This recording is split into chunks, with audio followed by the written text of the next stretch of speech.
Investment in securities are subject to market risk. Please carry out your due diligence and read all the related documents carefully before investing. Channel को subscribe करना ना भूलें। सबसे पहले ताज़ा video को देखने के लिए बेल आइकन दबाएं। नमस्ते दोस्तों, आज फिर हम आपके सामने आ रहे हैं और जैसे कि हमने अपने पिछले एपिसोड में आपको बताया था एमएसएमई के बारे में, तो दोस्तों हमने आपको एमएसएमई के बारे में बताया था और आज हम बताएंगे कि जो एमएसएमई के डिफॉल्टर के बारे में। मैंने पिछली बार बताया कि एमएसएमई प्रोसेस कैसे करते हैं, रजिस्ट्रेशन कैसे करना होता है, क्या क्या प्रोटेक्शन आपको गवर्नमेंट देती है, आपको सब्सिडाइज प्रायोरिटी सेक्टर लैंडिंग मिलता है 6.75 का, और आपके जो बायर्स हैं उनके लिए भी गवर्नमेंट ने गाइडलाइंस इशू किया। आज उसी को डिस्कस करेंगे कि एमएसएमई के बायर्स को गवर्नमेंट ने क्या गाइडलाइंस दिया है। एमएसएमई मतलब माइक्रो स्मॉल और मीडियम एंटरप्रेन्योर्स की बात करते हैं, तो एमएसएमई एक्ट के अंदर में उनको क्या गाइडलाइंस मिला है जिसको कि उनको फॉलो करना है अगर वो टाइमली पेमेंट नहीं देते हैं और डिफॉल्टर होते हैं। तो इस बात को ध्यान में रखते हुए हम आपको स्टार्ट कर रहे हैं एमएसएमई फॉर्म 1। ये क्या है और किसको भरना है? तो एमएसएमई फॉर्म 1 एमएसएमई इंडस्ट्रीज को नहीं भरना है, एमएसएमई के बायर को भरना है और इसके जो कंप्लायंसेस हैं और इसके जो रिक्वायरमेंट प्रोसेस फाइलिंग प्रोसेस है उसको भी आपको समझना पड़ेगा वन बाय वन।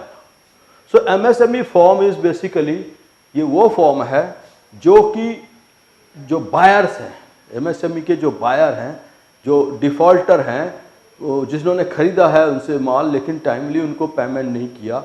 टाइमली मतलब हमने जैसे आपको पिछले एपिसोड में डिस्कस किया था कि उसके लिए एक गाइडलाइंस है कि आपको या तो 15 दिन या 45 डेज का आपको मिलता है ग्रेस पीरियड। यानी अगर आपने 15 दिन के अंदर में पेमेंट कर दिया तो ठीक है, समझ रहे। और अगर आपने मान लो एग्रीमेंट है आपका और एग्रीमेंट है ना, उस केस में आपको एग्रीमेंट के हिसाब से आपने 45 डेज में उसके अंदर में पेमेंट कर दिया तो ठीक है, दोनों ही केस में आप ओके हैं, तो आपको ये फॉर्म 1 नहीं भरना पड़ेगा।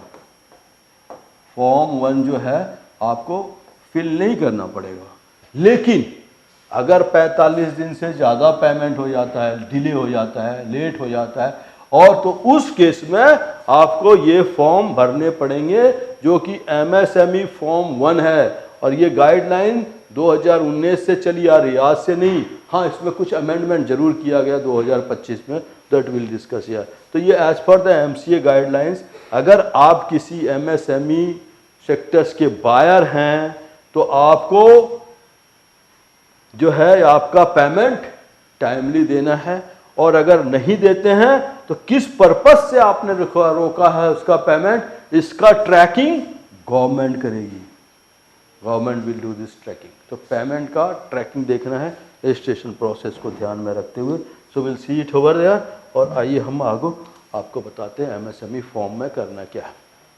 नमस्कार दोस्तों, मैं नेहा। एनआईएफएम के बारे में जैसा आप लोग जानते ही हैं कि एनआईएफएम जो है वो बेस्ट इंस्टीट्यूट है जो फाइनेंशियल मार्केट, फाइनेंशियल अकाउंटिंग के कोर्सेज प्रोवाइड करता है, और हम लोग जो स्पेशलाइज्ड हैं वो अपनी प्रैक्टिकल नॉलेज के लिए है। आज मैं जिस कोर्स के बारे में बात करना चाह रही हूँ वो कोर्स है advance diploma in financial accounting and business taxation.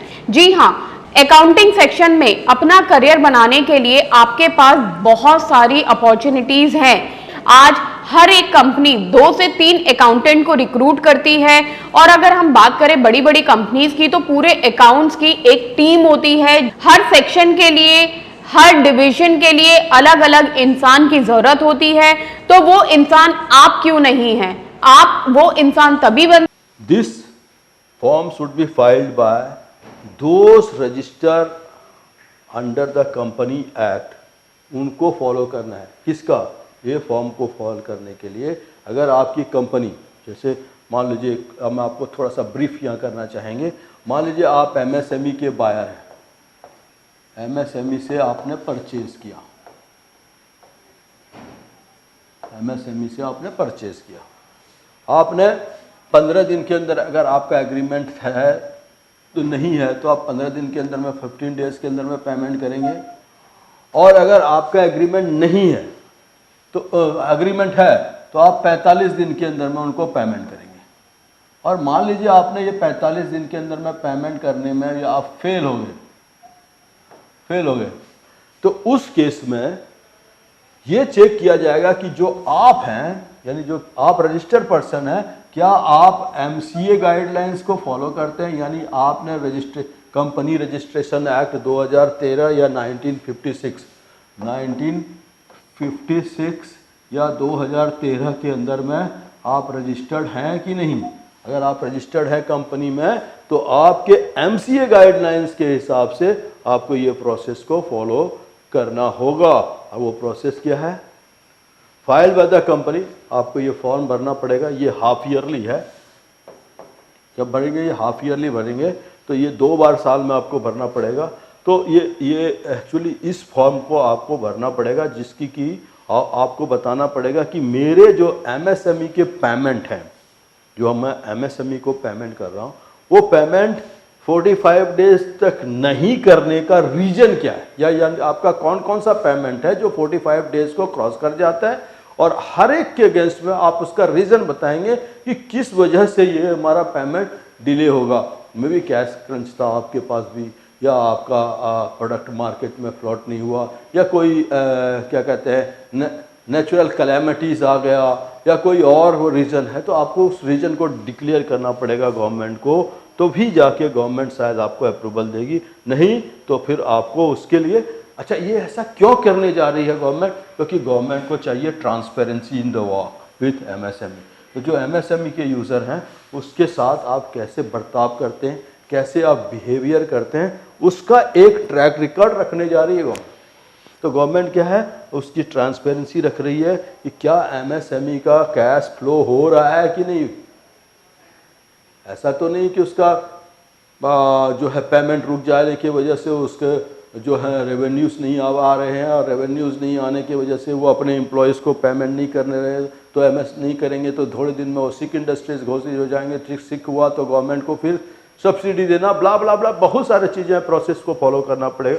इन सारी चीज़ों को ध्यान में रखते हुए गवर्नमेंट चाहती है। ऐसे कोर्स के बारे में बात करना चाह रही हूँ जिस कोर्स को करने के बाद आपके लिए सारे दरवाजे खुल जाते हैं, आप जो करना चाहें वो कर सकते हैं।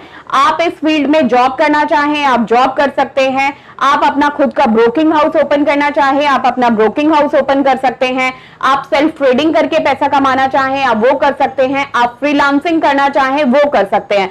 तो दोस्तों, ऐसी चीज आपको कहां मिलेगी जिसके बेसिस पर आप कुछ भी कर सकते हैं और बहुत सारा पैसा अर्न कर सकते हैं। कोर्स का नाम है advance diploma in financial market management. Advance diploma in financial market management जो कोर्स है, ये NIFM national institute of financial market का सबसे बेस्ट कोर्स है, क्योंकि जिस भी स्टूडेंट ने ये कोर्स किया है वो आज बहुत ही अच्छे लेवल पर जॉब कर रहा है। Advance diploma in financial market management के कोर्स की ड्यूरेशन है 1 ईयर, और 1 ईयर के अंदर हम लोग आपको वो सारी चीजें सिखाते हैं जो चीजें रिक्वायर्ड होती है इस इंडस्ट्री में एंटर करने के लिए। इस कोर्स के 5 लेवल्स होते हैं, जिसमें हम लोग बेसिक से लेके एडवांस तक सब चीजें सिखाते हैं। और दोस्तों, हमारे यहाँ पे जो हमारे टीचर्स हैं वो बहुत ही एक्सपीरियंस टीचर्स हैं। 15-15, 20-20 साल के साथ उनका एक्सपीरियंस है, और उनको इसी मार्केट का एक्सपीरियंस है। प्रैक्टिकली वो लोग आपको टीच करेंगे, और they are very down to earth. आपको किसी भी टाइम पर कोई भी डाउट है, कोई भी क्वेरी है, आप एक चीज को अगर 10 बार भी पूछेंगे तो वो आपको बड़ी ही इजीली आपके डाउट्स क्लियर करेंगे। कि एमएसएमई का जो पेमेंट है वो ट्रांसपेरेंट हो, और हमें पता चले कि क्या उसका पेमेंट टाइमली आ रहा है कि नहीं। तो this is what we will discuss here. और सबसे पहले हम आपको बताने जा रहे हैं उसके पेमेंट को कैसे ट्रैक रिकॉर्ड करेगा।